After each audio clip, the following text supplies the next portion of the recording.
This is Defender Radio.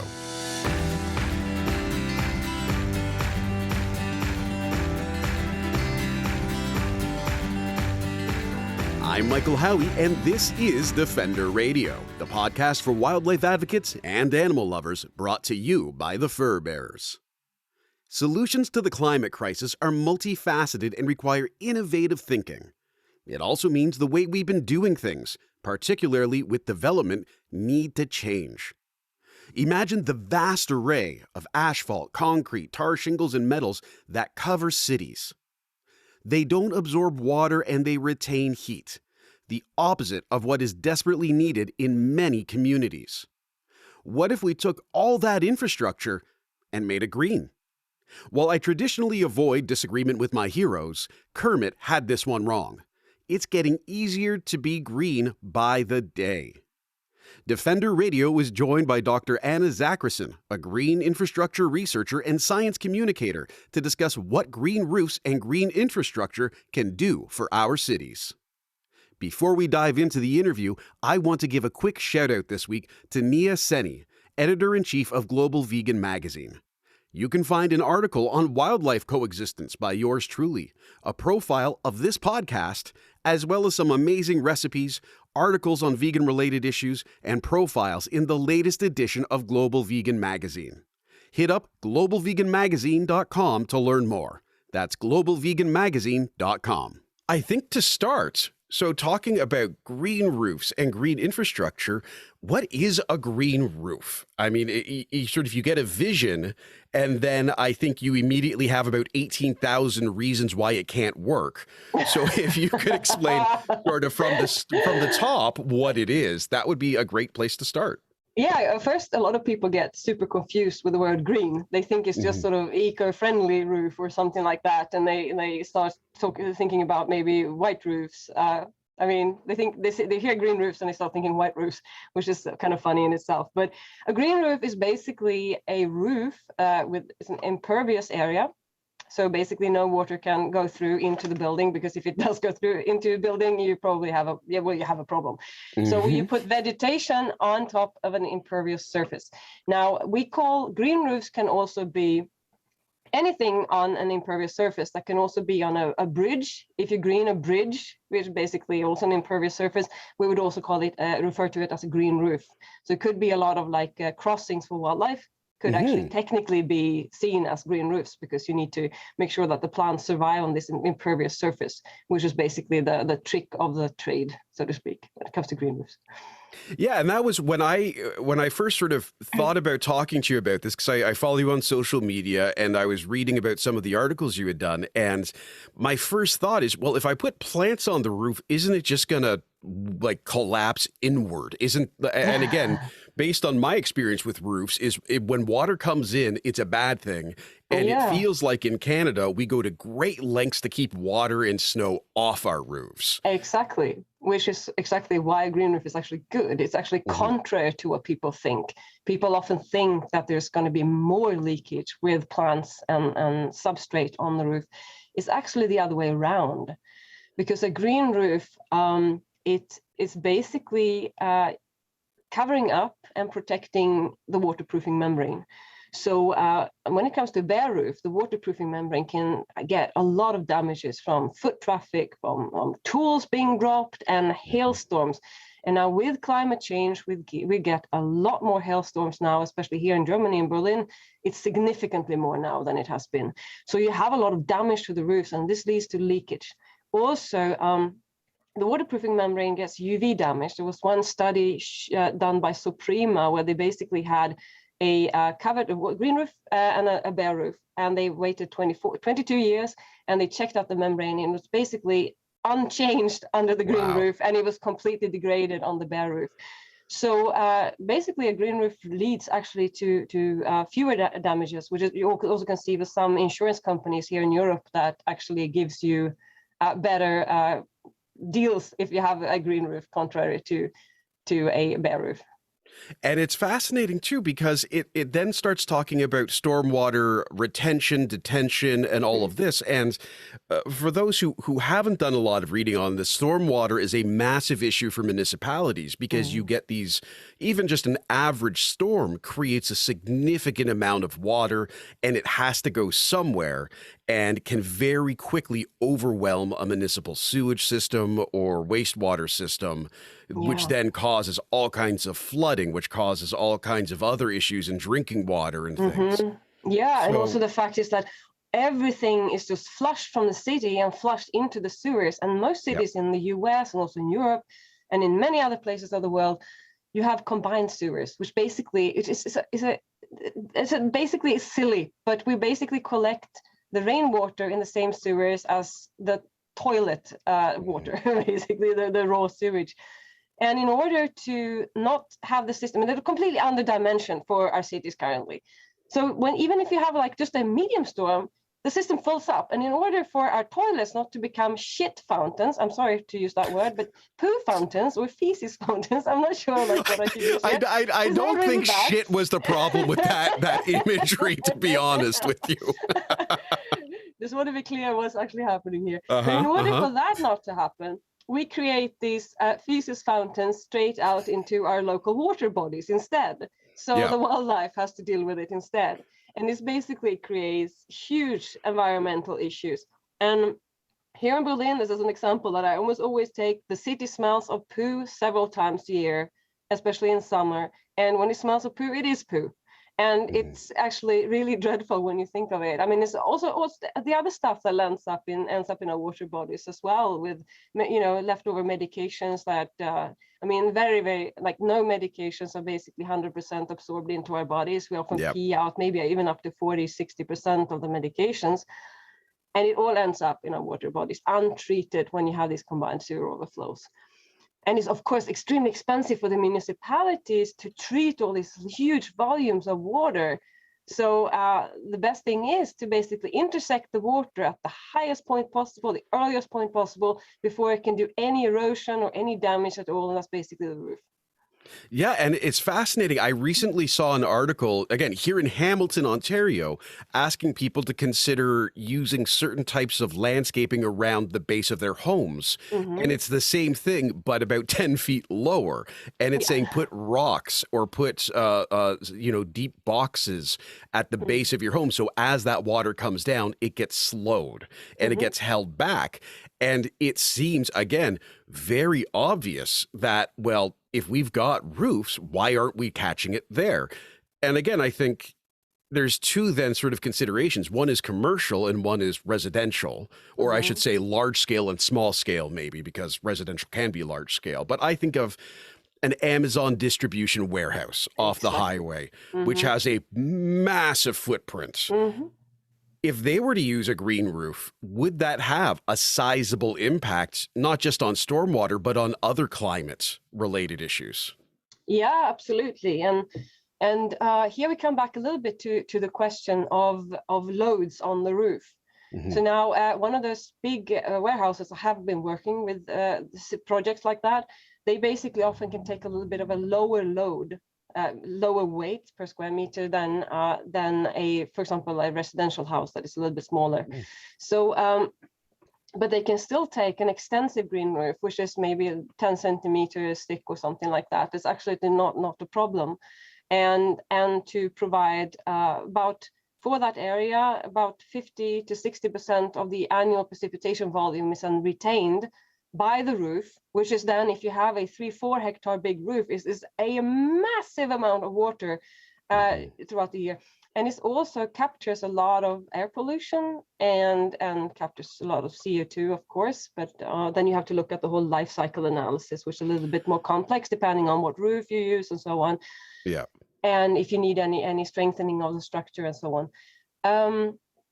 And then you have the big effect of the cooling. So, for example, where you have inlets for air conditioning equipment, they basically take in a lot of cooler air. I mean, everybody has some point walked on a meadow and then suddenly stepped on the stone or out on the asphalt and then start running because it really hurts the feet, right?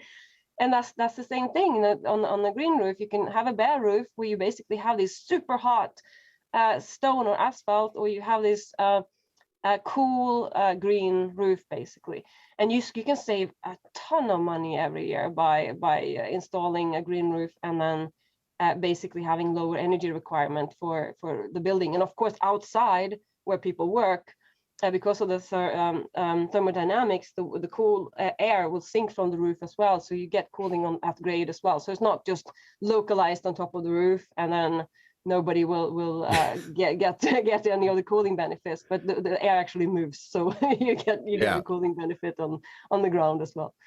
Yeah, it's so fascinating. And when we talk about the investment, because I think this is one of those initial responses of, oh, that sounds great, but what's it going to cost me? And that's, everything from an electric vehicle these days. Myself, I've got family that's 5 hours away, and I've got a crummy old Chevy. And I'm thinking, well, buses and electric vehicles and stuff like that, but the cost, and that's a huge factor in my choice.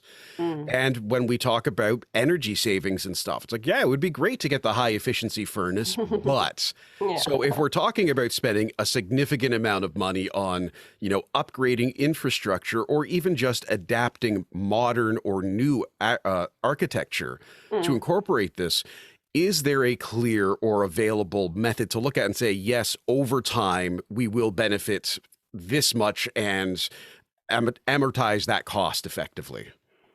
That really depends on what your problem is that you need the green infrastructure to solve and where you're located, both if you live in an agricultural area or an urban area. So for location as in country or municipality, there are a lot of tax abatements that are available for green infrastructure. And then there's also a lot of initiatives. For example, I think it's in Switzerland and in Austria, all new buildings with a sort of semi-flat roof at least, that are industrial must have a green roof. So there are actually legal requirements where people cannot even make this question, is it something that I can do or not? They have to. I mean, so but that is for industrial purposes only. And then if you are located in an urban area, very, very densely populated urban area where land is super expensive, say New York City. So now if you, instead of having those stormwater tanks underneath the building or on the side of the building, imagine now that you can remove those, manage all the stormwater on the roof, and increase the biodiversity of the city and cool and capture pollution. So now you also have free space under the building, which you can turn into, I don't know, parking spot or gym or I don't know what. And that return on investment can then pay for the green roof. Now, if you're in an agricultural area with loads of land is super cheap, then I would probably never recommend, right now, I would never recommend a detention type green roof, because in that situation, a bioretention pond would probably be your best solution. I still think you should go for a green stormwater solution, but so it really depends. And if you really want a green roof that might not have detention capacity, but just retention capacity because you want to reduce your energy consumption and you have access to grey water for periodical irrigation, then great. That might be a really good deal, but it really, really depends. And I would really suggest to get in contact with the company that is selling it, or you can get in contact with us at Green Roof Diagnostics as well if you want to discuss around possible return on investments as well.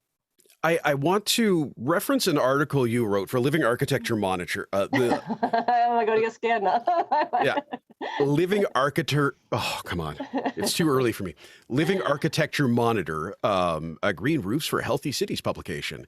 And it came up in my brief research on the subject. It's a fascinating article. I'll link to it in the show notes. But what I found very interesting was, and one of the reasons I enjoy reading your writing and talking with you, is you take sort of the reality that a lot of people are kind of doing this by gut feeling, or they're shooting from the hip and saying, this seems right, and this seems like it'll work. And that is causing issues in terms of the ability to then effectively sell this. And your argument is that there needs to be a lot of rigorous data and a lot of science behind these choices. And as you've just expressed, this isn't something that someone should just go up on their roof and try and do. So I guess I've kind of got a two-part question. Is one, what do you think has led to that sort of that just shoot from the hip eyeball of how these might work? And how can we incorporate this into ongoing management? So again, for example, Government of Canada has some documentation on using green infrastructure as a whole to combat certain types of climate crises issues, as heat domes and urban heat islands. But it's a far cry from then saying, and here's the company that you can call that'll come out and help you. Yeah. So how did we get to this sort of shoot from the hip, and how do we then make this accessible while still maintaining high standards? That's interesting questions. So now the shoot from the hip thing, it's actually not coming from any malice or anything like that at all. I need to really, really state, because the green roof industry started back in the 70s, I should say, and then took a little bit more speed in the 80s, except for the green infrastructure 2,000 years ago in the Mediterranean, of course. It's kind of not a new thing, but the whole current industry has boomed since the 70s.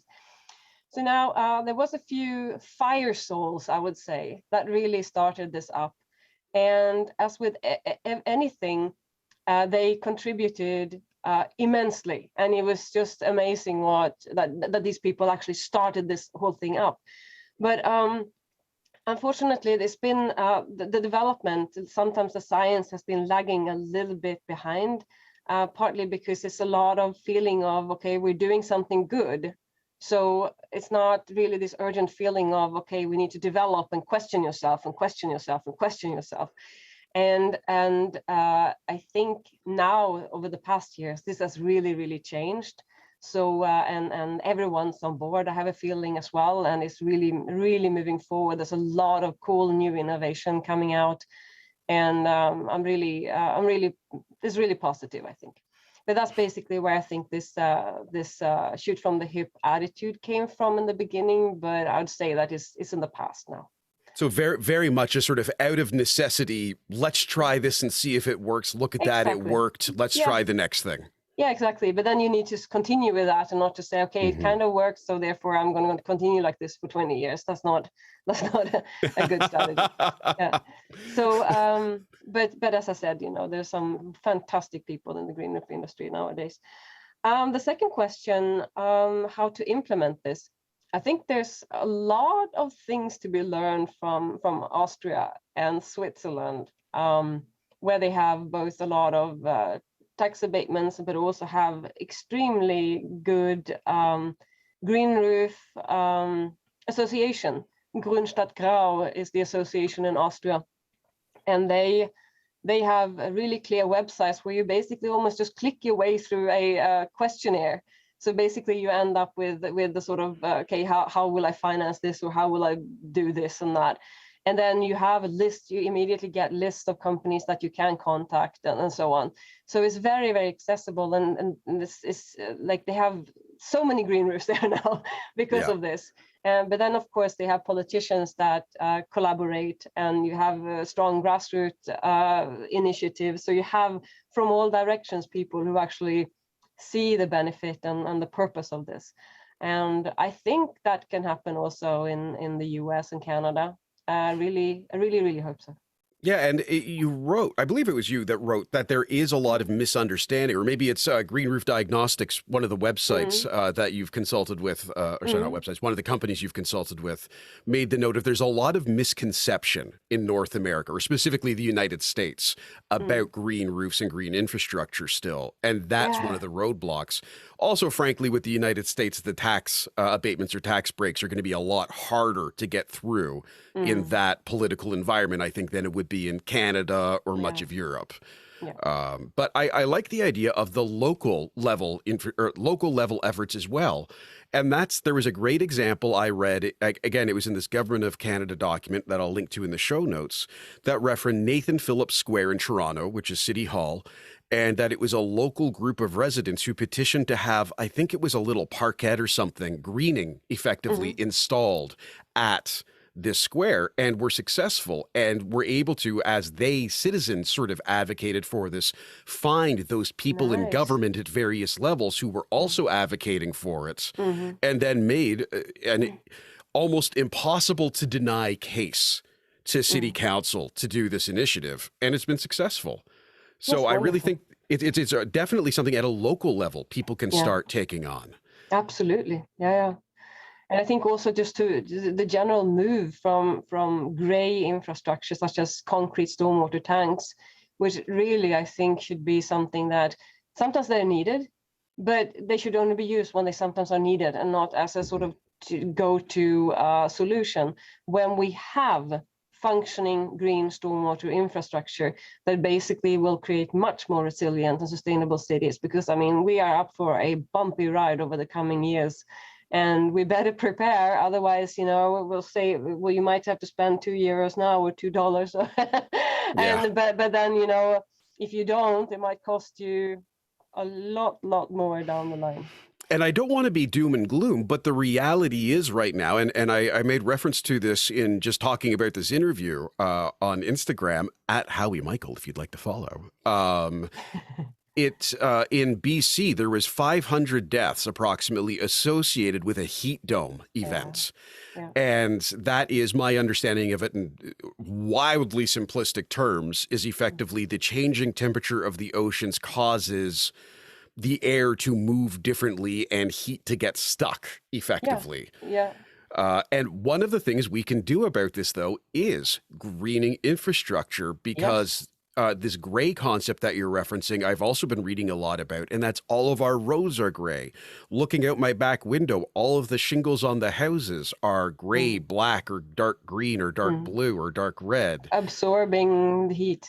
Exactly, and keeping that heat during the day. Exactly, and put solar panels on top of that and you heat it up even more. Yep. So now that's another thing that I would like to really also put emphasis on. The combination of green roofs and solar is not about solar or green roofs, it's about solar and green roofs, because those are basically the green roofs cool the panels, increasing the efficiency of the electric conversion. So there's no need to have some sort of choice of either or. You can absolutely do both, and you can use the solar panels also to create an ROI for the green roof. And you have better working solar panels, and you have better environment. You have lower energy requirements for the building. It's a good deal, in most cases. So that's an important thing. I think, too, when we look, you talked about the insurance rates and stuff in Europe getting discounts for having green roofs. Again, looking at British Columbia as a recent example, because they have been walloped by climate change issues. Massive amounts of flooding in the last couple of years, costing billions of dollars in damage to agriculture, natural resources, homes, industry. Like, communities got shut down as a really weird first world problem. I couldn't get dog food for 2 weeks because all of the dog food JJ eats is produced in BC and shipped, but the literal bridges they had to cross had been washed out. So there was just supply chain distribution issues across the country. And is this the kind of thing that can help in extreme events when we start adding this kind of, and not just a green roof on the occasional, big building, but little bits and pieces around our towns and our communities? Yeah, absolutely. I think that was it Grenoble? I think they have like 40% of their roof surface now covered with green roofs or something like that, or even 49. It was something insane. I can't. Don't quote me on this exactly, but I know it was absolutely over 40, and they managed to do this. And of course that has a massive effect on the retention capacity, the cooling of the city. And if you add detention capacity, those are different types of green roofs, I should say, like detention types of green roofs that can replace a stormwater tank. That is not a standard normal green roof. But there's one other aspect as well, is that all our cities are planned for a normal, healthy person that can walk about in 10 minutes, they can walk a certain distance. So now here in Berlin, we have several places, for example, outside the exit of the hospital, the main hospital, there is a long stretch to walk that has no trees, no greening, nothing. When it's like 30 or 40 degrees here, it is unbearably hot. And then you go to the bus station where the little old ladies go to go home, and there is no shade, there is nothing, there's no green, and it's so hot. So I'm just thinking that city planners out there, please, please, please consider this much more seriously in your planning, because this is exactly what is killing people. Yeah. I don't want to like tone it down in any other ways. Killing people, and particularly people who are the most vulnerable and the most in need. So I think it's a societally ethical problem. You know, we need to actually take action and do this. Absolutely. And I think we can. And what I'm getting just from this conversation, and again, the brief research I've done on this, as not as a scientist, not as a municipal planner, but as a guy who likes to ask questions and talk to people, there are so many different types. And looking at purple-roof.com, Purple Roof Concept, one of the projects you work on, there's multiple types that work on different areas and the different types of vegetation you can consider. And there is so much information now. It seems like the only question we have to ask is, what's it going to take to make this the rule, right? That just moving forward. And as you noted, making it a requirement in Ontario, we're expecting massive amounts of growth, largely through immigration, which is our growth strategy for a growth-based economy. And we need to put people places. And there's a big debate on, do we use this old unwanted farmland? I know in a community in British Columbia on Vancouver Island, they're looking at putting a strata on a wetland, effectively, because it's available land that's not being used, despite the fact that the ecological value of that wetland is priceless. Immense. Yes, Yeah. Exactly. Yeah. In Belleville, I went and dealt with an issue involving beaver trapping. They built subdivisions on either side of a wetland in a floodplain and have to keep going in and killing beavers. Oh and my God. Like, it gets kind of silly at a certain point when you consider that these tools are out there. So for municipal planners, I mean, the folks that you are asking very directly, and I think a lot of other people in your position with the various academic backgrounds, professional backgrounds, and folks like me are saying, do it. Where can they start? Where can they go and say, all right, we've decided we're going to try and make this a policy. We're going to try and, you know, encourage more use of this technology and learn more about it for ourselves. Are there some good resources out there? Well, we have developed quite a few tools that you can use to see what type of green roof would be the most optimal for your specific climate. So that's one resource that you can use. We also have a detention modeler where we have the biggest hydrologic data set in the world on green roofs. So we have quite a lot of data power on this. So on the Purple Roof site, there are these two modelers. The detention modeler is still behind a login, but it's just, you can just write to us and then you can get a login.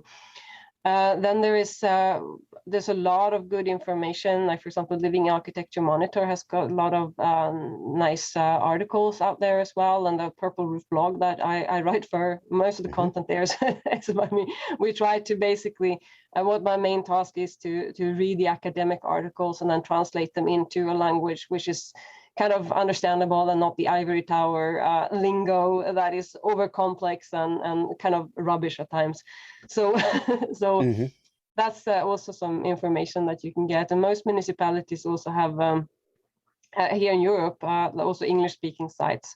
I know in Sweden there are some really good sites. In Kunstgrau, the Austrian Green Roof Association also has an English translated site as well, where you can read a lot about these things, or you can just reach out to us. Awesome. Yeah, and I'm a big fan of the Google Chrome Translate function personally, because it just opens, honestly, the amount of content I can read now from different perspectives is incredible, because I can click a button and have another language translated roughly to English to the point that I can understand someone's perspective or need, which is just a whole different conversation, but a tool to be used in this situation.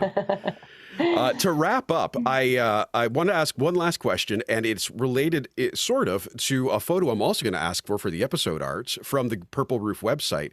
There is what looks like an average city. It could be Toronto, it could be New York, and it's a little green space between two condo buildings, it looks like.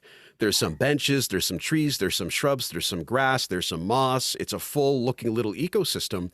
Does this also benefit biodiversity? Because we somehow haven't actually directly talked about that this entire time. The little small question about biodiversity. Yes, that wee little issue. Yeah, I mean, of course, like any type of greening of the cities is an improvement in biodiversity, because you're comparing a black, completely naked, sterile, it's not sterile, but virtually sterile green roof, the bare roof basically, with something that is planted and actually have some variety of plants on them. Then of course there are different levels of biodiversity, and the importance of that, I think, it should be determined by what you have around you.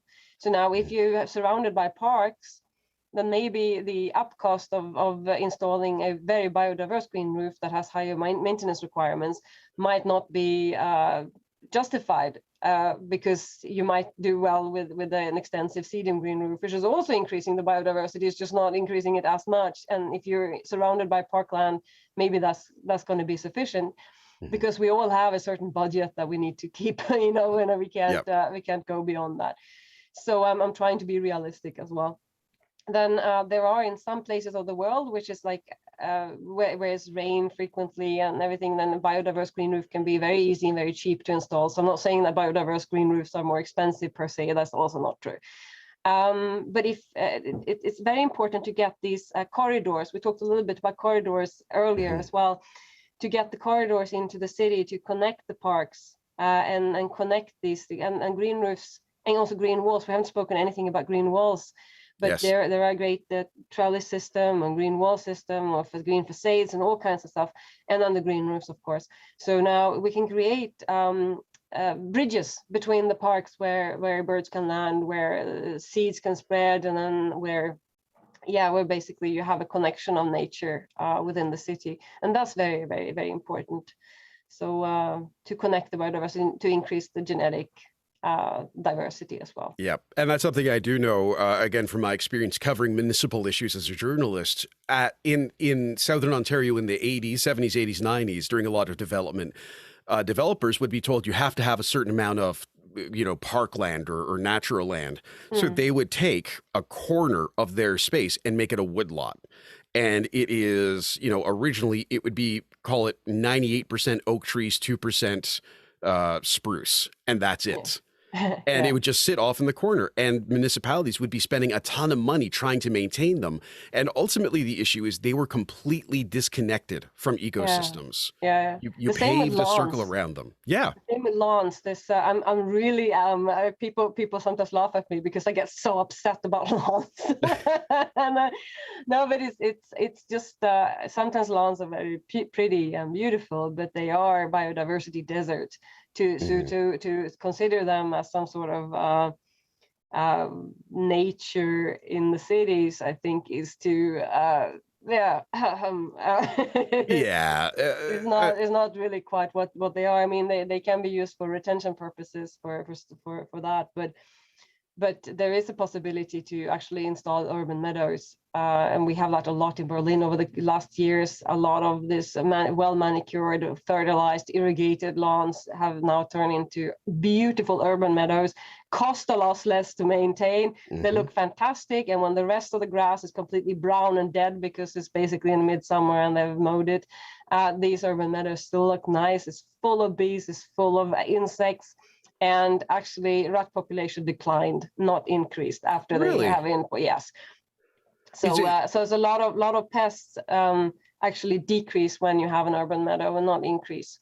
So I think that's really important to actually recognize that it's food and wrappers and things like that attracts pests, not meadows. Meadows give them somewhere to go and natural food sources, and also invites their predators. Yes, I would think, like foxes. For example, exactly. Coyotes, foxes, raccoons, everybody who eats little mice and rats will hang out in those areas. It'll also invite your birds of prey. It's sort of restarting or kickstarting the ecosystem in some ways. Exactly. And I will touch briefly on the walls too, because that is maybe a more accessible option for some people. You know, I may not be able to spend a lot of money redoing my roof right now or putting a proper living roof on it, but I could, you know, again, in Southern Ontario, lots of red brick because of all the clay. So along my red brick wall, I could, in theory, put in, you know, 4 to 8 bolts and put up a trellis. Yes. And start growing some natural plant life on it. There's some that's artistic, there's some that's wild. And they obviously won't have maybe the same impact as a whole green roof in terms of retention, but they can still do a lot, I would think. Yeah, when it comes to retention, probably not as much as a green roof at all. When it comes to detention, basically zero, because they will have no detention capacity, no slowing down of the water. But they have very strong like cooling capacity as well, because it's directly where you walk. And there was one study I just read today, actually, that showed that installing these green walls or green like trellis system between traffic and the pedestrians could reduce the particulate matter, like for example the PM 2.5 that we die from, by 50%. Wow. And it's not even that expensive. So I mean, if you think of that, you're actually saving life. We're prepared to invest money in life-saving things in other places. But why not here? So it's because it literally is saving lives.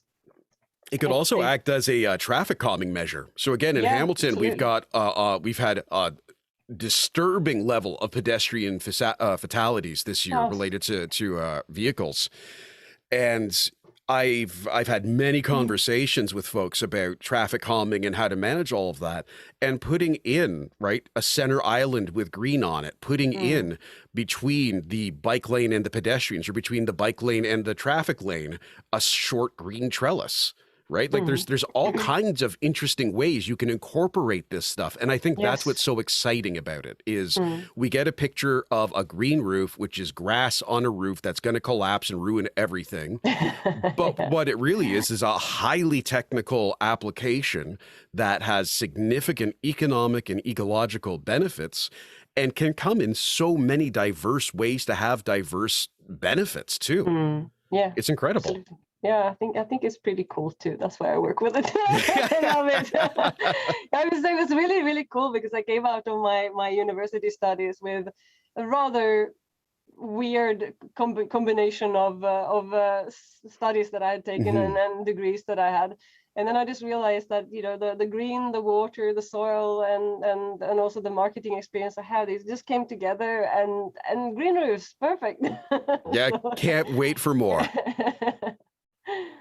To get in touch with Dr. Anna Zakrisson and learn more about green infrastructure, visit greenroofdiagnostics.com or follow the links in this week's show notes and at defenderradio.com. I want to thank Anna for her time and expertise and all she's doing to help communities around the world mitigate the impacts of climate change. I also want to thank you for listening. This show and all we do at the Fur Bearers is only possible because of you. Until next time, I'm Michael Howie for Defender Radio and the Fur Bearers. Thank you for listening.